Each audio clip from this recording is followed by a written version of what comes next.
Walang kahit na sino ang gustong mapasok sa isang magulo at abusadong relasyon. So bakit kaya karamihan sa mga babaeng nakakaranas nito ay mas pinipiling manatili at tiisin ang di na masayang pagsasama?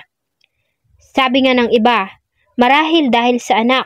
Sabi naman ng ilan dahil sa pagmamahal. Ang kwento po natin ngayon ay talaga namang nakakagulat. Isang pangyayari na kahit na sinong ina ay hindi ito makakalimutan.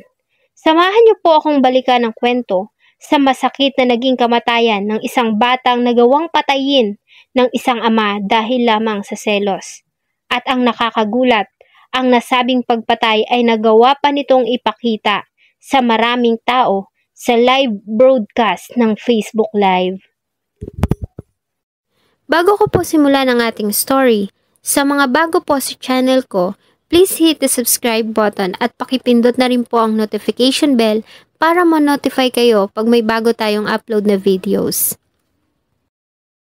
Tulad ng ibang nagsasama, ay nagsimula sa isang makulay at masayang tagpo ang mga naging unang taon ng pagsasama ng magka-live-in partner na sila Wutisan Taewong Tanglay at Jeranu Trairat.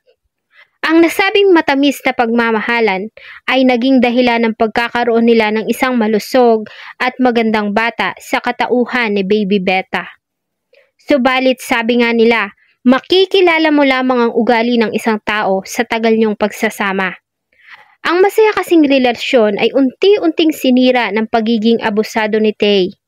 Isa sa mga ugali nito ay ang pagiging seloso, na siyang naging dahilan ng malimit nilang pag-aaway. Ayon kay Jeranu, noong April 24, 2017, ng alas 3 ng madaling araw, ay nagkaroon sila ng pagtatalong mag-asawa.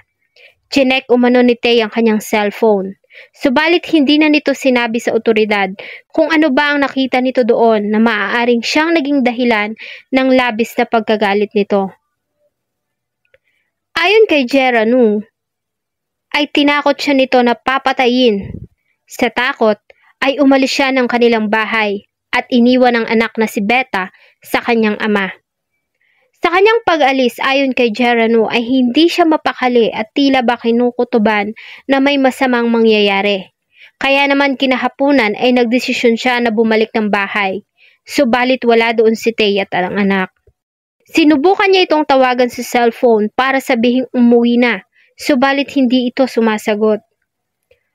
Hanggang sa isang video ang napanood ng kanyang pinsan kung saan ay naka-live ang kanyang kinakasama habang kinukuhaan nito ang anak na si Beta. Ang mga sumunod na pangyayari ay talaga namang kahindik-hindik. Sa nasabing live video ay napanood ni Jeranu nang talian ni Tae ang anak sa leeg at saka ito inihulog sa gusali. Maririnig sa video ang iyak at palahaw ng inosenteng bata hanggang sa unti-unti na itong tumahimik. Maya-maya pa ay hinila na ni Tae ang wala ng buhay na katawan ni Baby Beta.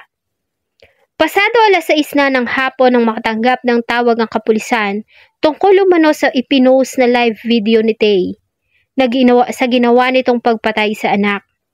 Agad silang tumugon sa nasabing tawag at hinanap ang kinaroroonan ng mag-ama base sa lugar na nasa video. Natagpuan nila ang wala ng buhay na katawan ng mga biktima sa isang abandonadong gusali sa Muthri Sakku sa timog ng Phuket International Airport at malapit sa Naiton Beach.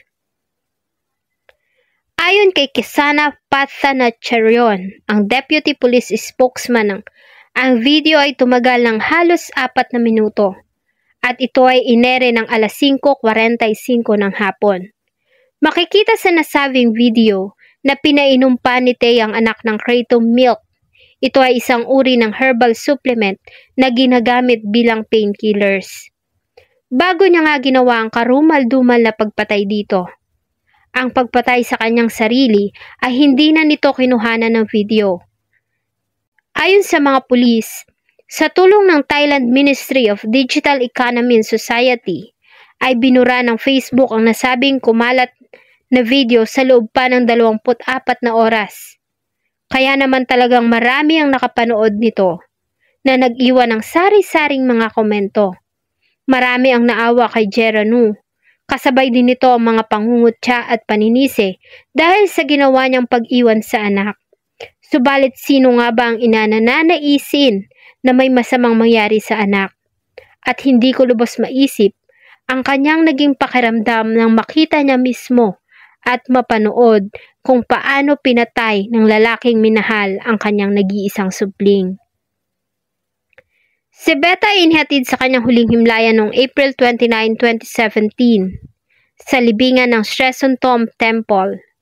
Ayon sa mga pulis, kahit pa nga nagawa ng burahin ng Facebook ang nasabing video, ay marami ang nagawang makapag-download nito at hanggang ngayon ay kumakalat pa din sa ibang website. 6 na taon na din ang nakakalipas at mag-6 na taon na rin sana ang magandang bata na si Beta. Sadyang nakakalungkot na may mga ganitong pangyayari na dahil sa hindi pagkakaunawaan ng mag-asawa ay nadadamay ang inosenteng bata na katulad ni Baby Beta. Salamat po sa inyong patuloy na pagsubaybay sa atin pong mga videos. Huwag niyo pong kalimutang mag-iwan ng inyong saloobin at suggestion sa atin pong comment section. Sana po ay samahan niyo po akong muli sa mga susunod pa nating mga episodes. Thank you so much po and see you in my next video.